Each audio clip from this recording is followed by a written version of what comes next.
අද ධර්මදේශනාව මගේ පියාණන් අප අතරින් වියෝ වී දෙවසරක් පිරීම නිමිත්තෙන් පානදුර ආලෝක වැඩහිට නිවාසයේදී පටිගත කළ ඒ සුමధుර ධර්ම දානමය පින්කමයි. එහි නේවාසිකව ඉන්න අසරණ අම්මලා තාත්තලා 150 දෙනෙකුට ආසන්න පිරිසක් වෙනුවෙන් අපි විශේෂ ධර්ම දේශනාවක් සිද්ධ කළා. ඒ වගේම ඒ හැම දිනාටම අවශ්‍ය රසවත් දාණය සහ අලුත් ඇඳුම් පැළඳුම් පූජා කරන්නත් අපිට පුළුවන් වුණා.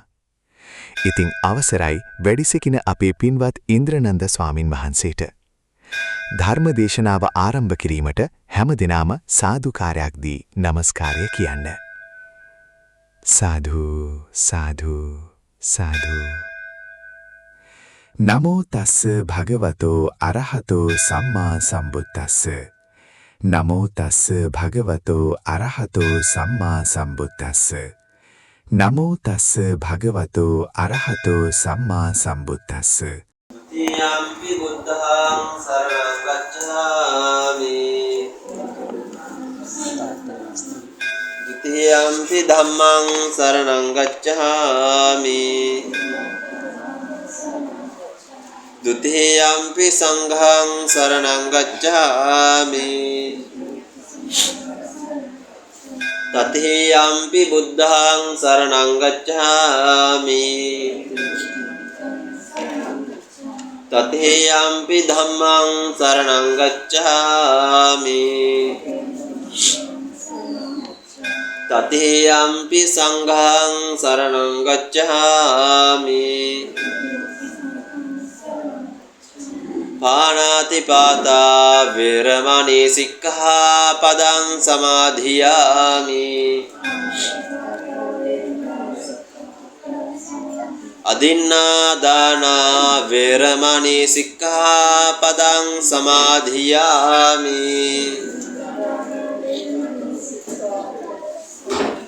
කාමේසු මිච්ඡාචාරා වේරමණී සික්ඛාපදං සමාදියාමි.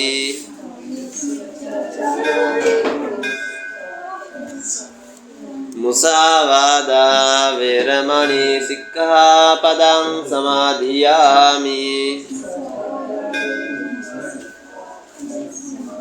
සුරාමේරය මජ්ජපමා දට්ඨානා වේරමණී සික්ඛාපදං සමාදියාමි.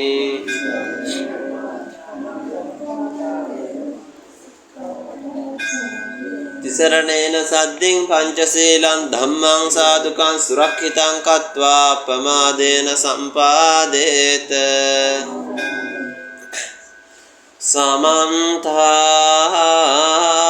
චක්කවාලේසු අත්‍රා ගච්ඡන්තු දේවතා සද්ධම්මං මුනි රාජස් සුනන්තු සග්ග මොක්ඛදං ධම්මා ශ්‍රවණ කාලෝ අයං බදන්තා. ධම්මා ශ්‍රවණ කාලෝ අයං බදන්තා. ධම්මා ශ්‍රවණ කාලෝ අයං බදන්තා.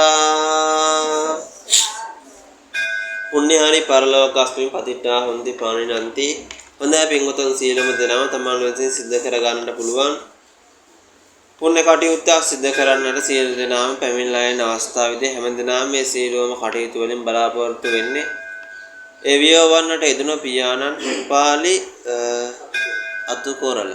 ඒ තමන්ගේ පියාණන් ඒ වගේම ඒ තමන් අතරින් වෙන්වන්නට යෙදුණු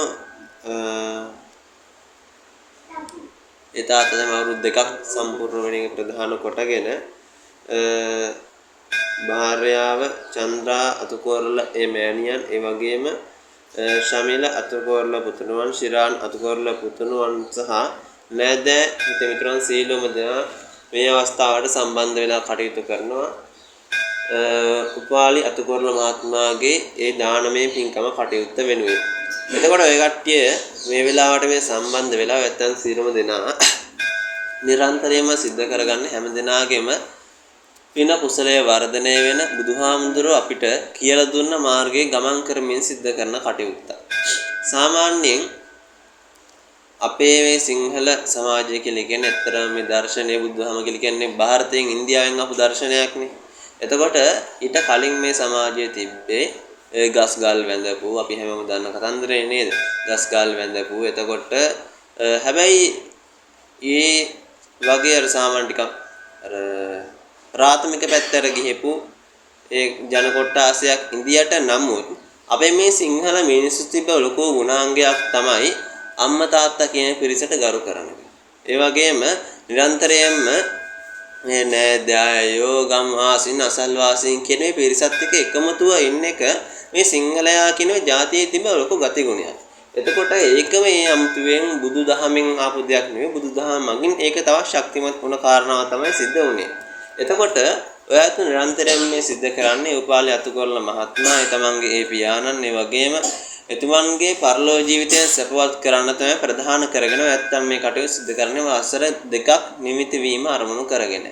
එතකොට සාමාන්‍යයෙන් තමන්ගේ බොහෝ දෙනා දැන් පිරිසක් ඉන්නවනේ නේද මේ අර සමාජයේ පේන්නේ මේ දේවල් කරන්න නේද? සමාජයෙන් තමන්ට වැරදි නම් නරක නාම ඇති වෙයි කියලා මේ දේවල් කර නේද? ඒ අය 7 දවසෙන් 2 මාසෙන් අවුරුද්දෙන් කරා ඔන්න ඉවර දැන් භූතය පෙරේතය ඉන්නේ නැහැ.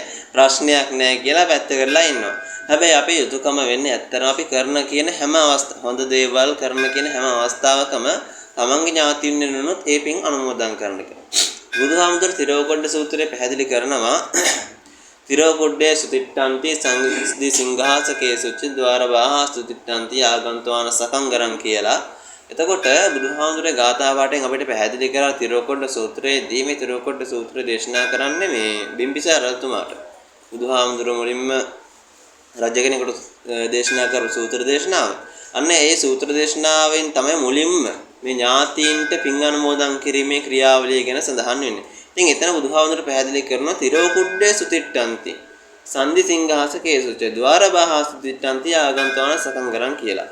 ඒ ගාථා පාඨයෙන් අපිට බුදුහාමුදුර පැහැදිලි කරේ ආදර්ශවත් කළේ සාමාන්‍යයෙන් අපෙන් වෙන් වෙලා ගිහිපු නේද මිය පරලෝ ගිහිපු ඥාතීන් අපෙන් පින් බලාපොරොත්තුෙන් ඉන්නවනම් නේද? අපේ ගෙදරට එන දැන් තුම්බන් හන්දියේ ඉන්න පුළුවන්. නේද? ගෙදරට ඇවිල්ලා ගෙදර අඳුරු ස්ථානවල ඉන්න පුළුවන්. ඒ වගේම සමහරක් කෙනෙක්ට අර හීනෙන් පේනවා කියන්නේ අපි නේද? ඒක දෙපැත්තක් තියෙනවා. එකක් තමයි සමහර කෙනෙක් තමන්ගේ හිතේ තියෙන බලවත් බැඳීම පළවෙනි කාරණා. අනිත් එක අර මිය පරලා ගිහපු නැත්තම් පින් ඉල්ලන්න එනවා. ඒ කට්ටිය ඒ වෙලාවට ඒ යම් යම් ආකාරයෙන් අපිට සිහිපත් වෙලා ඒ කට්ටිය පින් තමයි බලාපොරොත්තු වෙන්නේ. එතකොට අන්න ඒ විදියට බුදුහාමුදුරු පැහැදිලි කරනවා අපේ මේ ඥාතින් අපෙන් පින් බලාපොරොත්තුෙන් ඉන්නවා. ඉතින් ඒ අයට පින් අනුමෝදන් කිරීම අපේ යුතුයකමක් කියලා. එතකොට බුදුහාමුදුරු සිංහාලෝවා සූත්‍රයේ වෙන යුතුයකම් ගැන පැහැදිලි කරන මුළු සමාජයේම ආවරණය වෙන ආකාරයට. හැම වාර්ෂිකයක්ම ආවරණය වෙන ආකාරයට. ඉතින් ඒ අතර තියෙන අවසානම යුතුයකම තමයි තමන්ගේ දෙමව්පියන් වෙනුවෙන් පරලෝකයෙන් සංග්‍රහ කරන්නේ. ඒ කියන්නේ එය මිය පරලෝ ගියාම දානමාන පින්කම් ආදිය සිද්ධ කරලා මේ විදිහට පුණ්‍යානුමෝදනාවන් සිද්ධ කරනවා. එතකොට බුදුහාමුදුරු මේ කියන දේ මාර්ගයේ ගමන් කරන එක තමයි බෞද්ධය හැටියට කරන්නව නේද?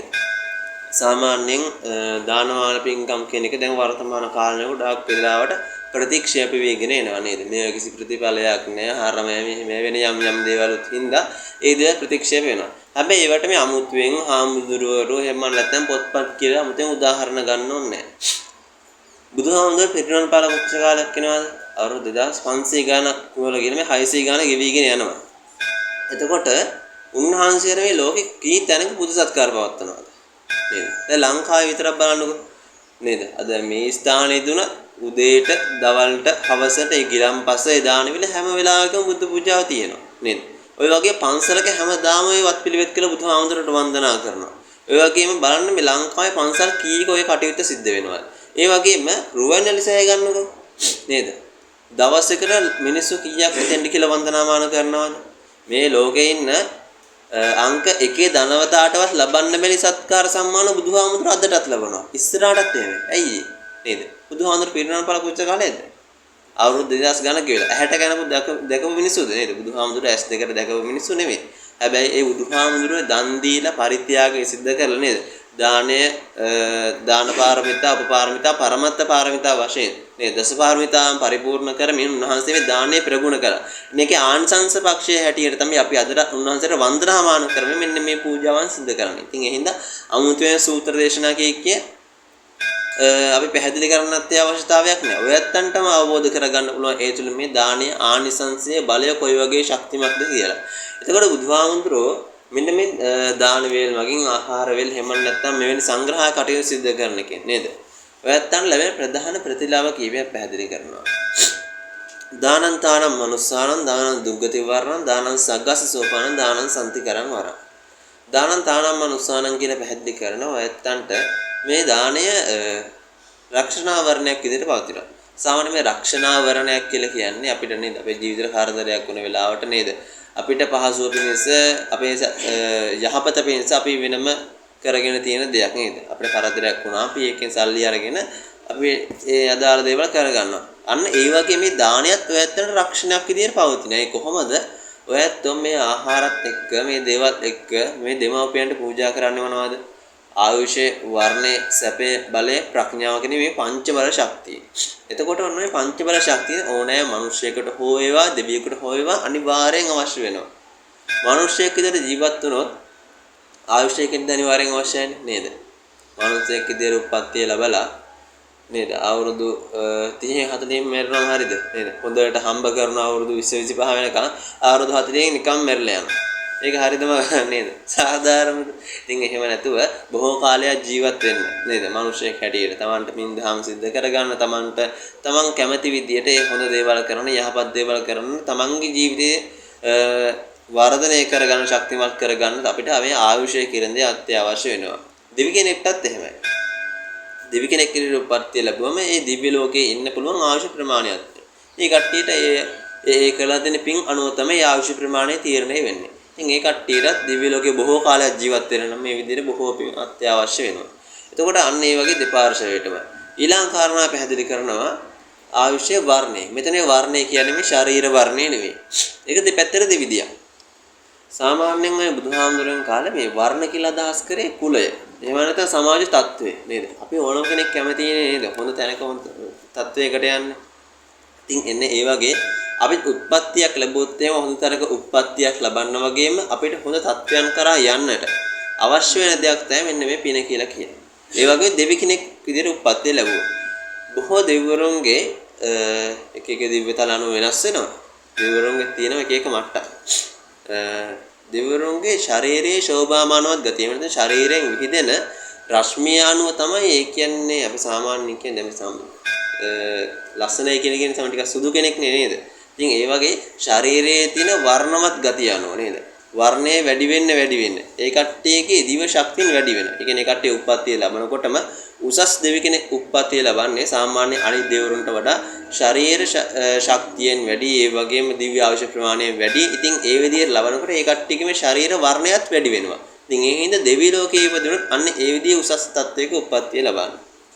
ඒ වගේම මෙතන පැහැදිලි කරන ආයුෂ වර්ණයේ සැපේ සාමාන්‍යයෙන් දෙවි කෙනෙක් හෝ වේවා මිනිසෙක් හෝ වේවා අපිට අවශ්‍ය කරන සැපේ තියෙනවා නේද? සැපේ කියලා කියන්නේ අපි කාන බොන දේම පමණක් නෙවෙයි. අපිට සාමාන්‍යයෙන් නේද? ශරීර ශක්තියක් නෙවෙයි මේ කියන්නේ. ඒක වෙනම කාරණාවක්. මෙතන මේ සැපේ කියලා කියන්නේ අපි සාමාන්‍ය වයසට යනකොට කල්පනා කරන්නේ නේද? අපේ දිනදා කරන වැඩ කරගන්න අපහසු නේද? අතපය හිරිවැටෙනවා කොන්ද අමාරුයි අරකයි මේක. ලෙඩ ගොඩාක් තම කල් යනකොට හැමෝටම මේක තමයි වෙන්නේ කොහොමද? හැබැයි ඔයත් දැකලා සමහරක් අය ඉන්නව නේද? අවුරුදු 60ක් 70ක් වෙලත් මේ ශරීර ශක්තිය හොඳට තියෙනවා. ශරීර ශක්තිය අඩු වුණත් කිසි අපහසුතාවයක් නැහැ තමන්ගේ වැඩ කරගන්න නේද? තමන්ගේ එදිනෙදා වැඩ කරගන්න කිසි අපහසුතාවයක් නැහැ. ඉතින් ඒ විදිහට ශරීරයට හරි සුව පහසුවක් ලබන්න. මෙන්න මේ දාණය වැත්තන් ඉවහල් වෙනවා. දෙවි කෙනෙක් විදිහට උප්පත්තිය ලැබුවොත් එහෙම. කට්ටිය ශරීරයට අවශ්‍ය වෙන පහසුව ලබන්නට මෙන්න මේ කියන පින ඉවහල් වෙනවා. ඒ වගේම ඊළඟ කාරණා පැහැදිලි කරනවා ආයුෂයේ වර්ණයේ සැපේ බලය. මෙන්න මේ බලය කියන කාරණාවට අනුව තමයි අපිට ලබන්න පුළුවන් මානසික ශක්තිය වගේම කායික ශක්තිය දෙපැත්තටම. දෙවි කෙනෙක් හෝ වේවා මිනිසෙක් හෝ වේවා ඉතින් ස්වර්ගයේ හෝ ඕනෑම තැනක උප්පත්තිය ලැබුවම ඒ අවශ්‍ය කරන කායික මානසික ශක්තිය ලබන්න නේද? අර ශරීරයට කිව්ව සුව පහසුව නෙමෙයි නේද? ඕන තරම් අය ඉන්නවනේ ශරීරය අර එහෙම හිට කරකවන්න පුළුවන්. හැබැයි කිසිම ශක්තියක් නැති අය ඉන්නවනේ නේද? ඉතින් අන්න ඒ වගේ ශරීරයට අවශ්‍ය වෙන ශක්තියින් ලබන්න. අපිට ඒ අවශ්‍ය වෙන මානසික ශක්තියින් ලබන්න නේද? අපිට කවුරු හරි බයින වෙලාවක අපි හැම වෙලාවෙම කේන්ති ගත්තොත් මොකද්ද වෙන්නේ?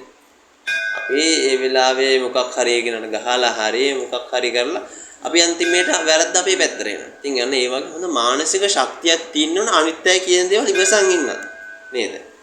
අපි හැම වෙලාවෙම අඬන්න ගත්තොත් එහෙම නේද? අපි අනිත් අයගෙන් ටිකක් දුරස් වෙනවා නේද? අනිත් අයගෙන් කොන් වෙනවා. හැබැයි ඔය සාමාන්‍ය ඕනම දෙයක් ඉවසගෙන නේද? අනිත්‍යයි කියන දේවල් ගණන් ගන්න නැතුව තමන්ගේ වැඩේ තමන් හරියට කරගෙන ඉන්නවනම් තමන්ට ඒ අවශ්‍ය කරන මානසික ශක්තිය අවශ්‍ය ඕනම කෙනට නේද? එතකොට ඒ කෙනාට තමන්ගේ කටයුතු හරියට සිද්ධ කරගන්න පුළුවන්. ඉතින් එන්නේ වගේ කායික මානසික මේ ශක්තියෙන් ලබන්නට අවසාන කාරණාව තමයි පැහැදිලි ප්‍රඥාව. ප්‍රඥාව කියන්නේ අපි මේ කියන දැනුම නෙවෙයි. දැනුම කියලා කියන්නේ අපි පොතපතෙන් එහෙම නැත්නම් අපි අත්දැකීම් වලින් ලබන අවබෝධයක් තියෙනව නේද?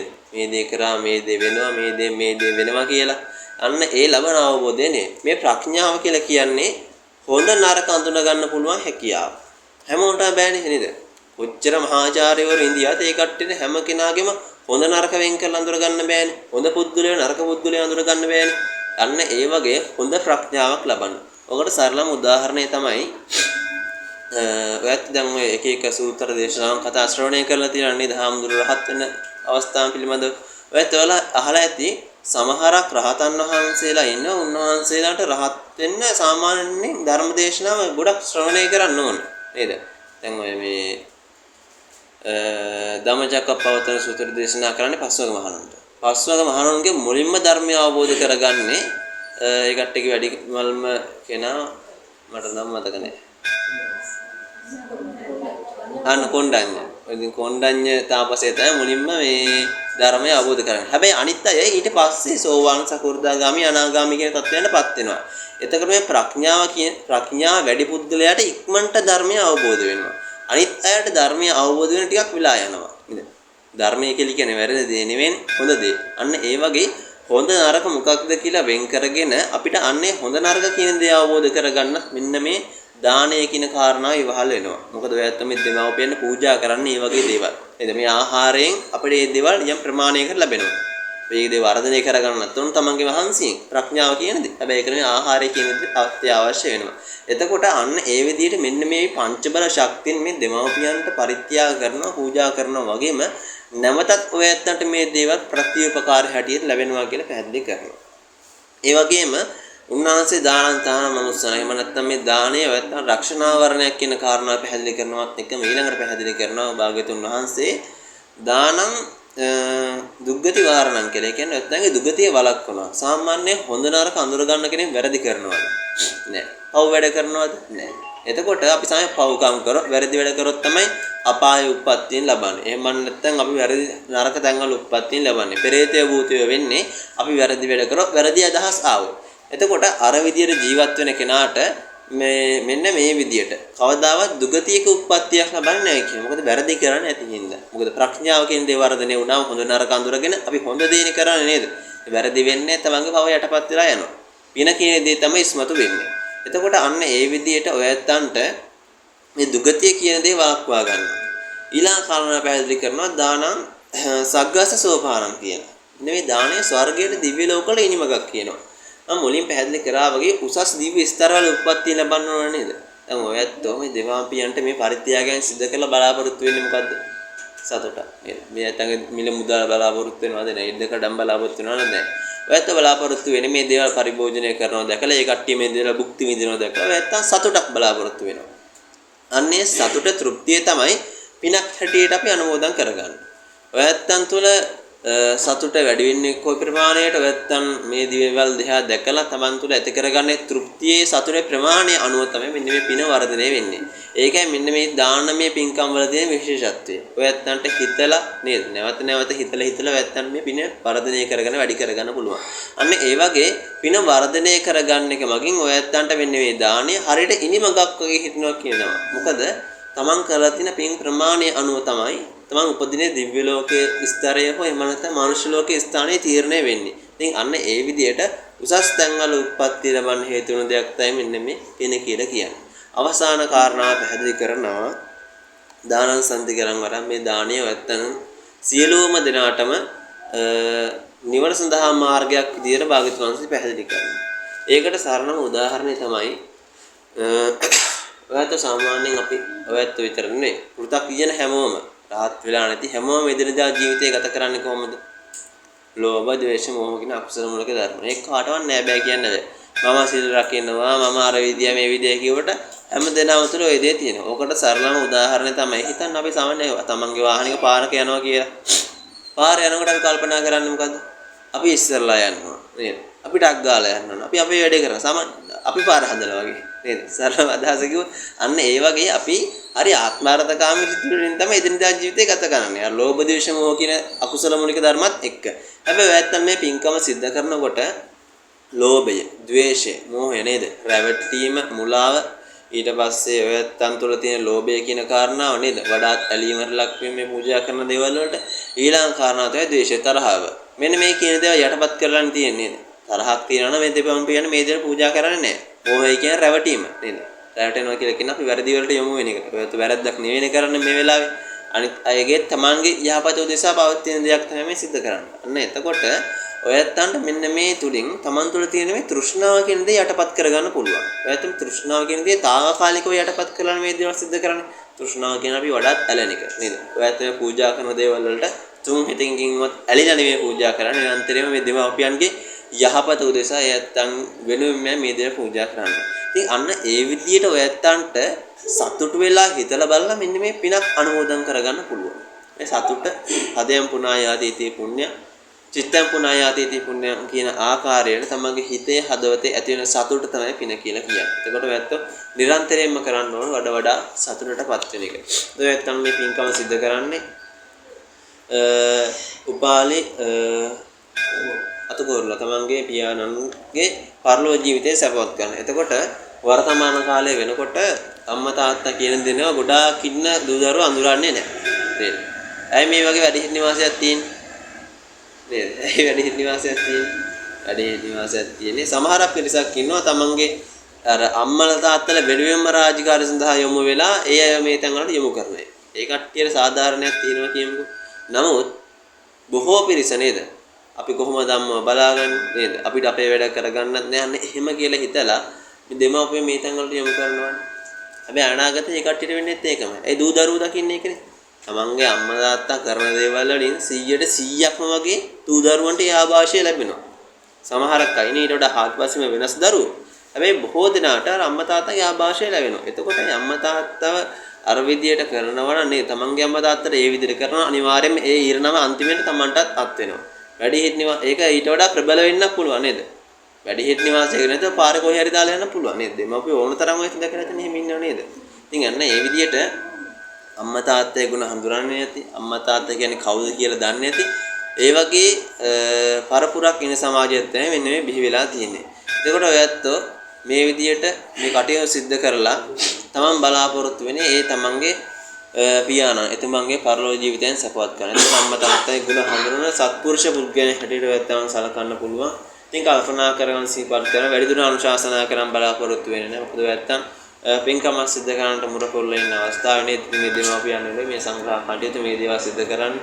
ඉතින් ඔයත් සිද්ධ කරන ඉතින් ඉතාමත් වටිනාගෙන පින්කම. ඉතින් ඔයත් මේ දේවල් මේ පූජා කරයින් පස්සේ නෙවෙයි අතන පිනත්පත් වෙන්නේ නේද? ඔයත් ගෙදර ඉඳන් මේ දේවල් සකස් කරගෙන ඉන්නවනේ.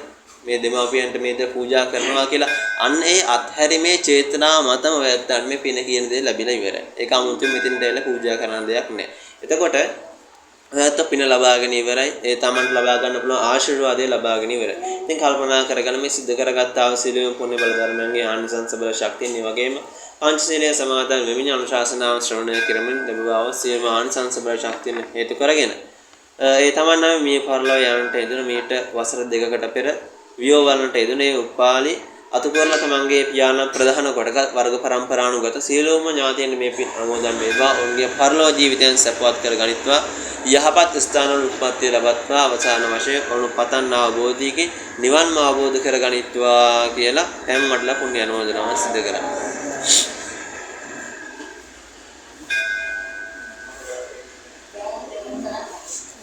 කවන්නේ අනිත් එක හැමලන්නේ ඉදම් මේ ඥාති ඉදම් හෝතු කියන ගාථාව.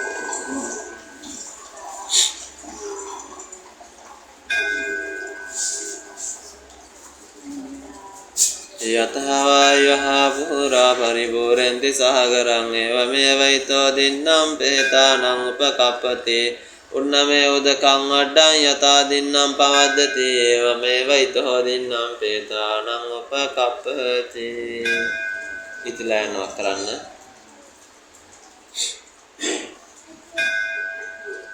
හොඳයි හිස තිබූ භාජනය පැනින් ඉතිරිලා පැතිරිලා ගියා වගේ පරලෝ ඥාතින්ගේ පරලෝ ජීවිතේ පිනින් සැපතින් ඉතිරිලා පැතිරිලා ගියා කියන සංකේතය ඉදිරිපත් කරනකොට එතන ඉතින් ඒ වගේම කල්පනා කරගෙන සිහිපත් කරන්න.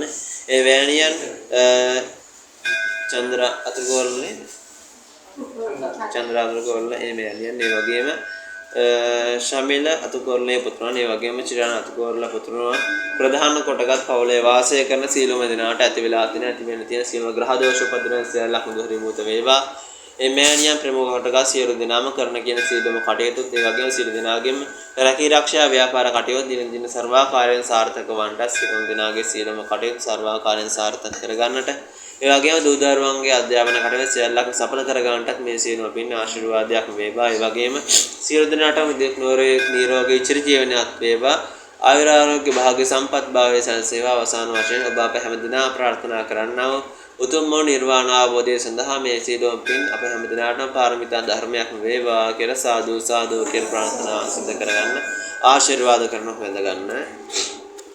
අභිවාදන සීලෙස නිච්ඡං වද්දාපචායිනෝ චත්තාරෝ ධම්මා වඩ්ඩන්ති ආයුවන්නෝ සුඛං බලං ආයුර ආරෝග්‍ය සම්පatti සග්ග සම්පatti මේවච අතෝ නිබ්බාන සම්පatti මිනාතේ සමිජ්ජතු.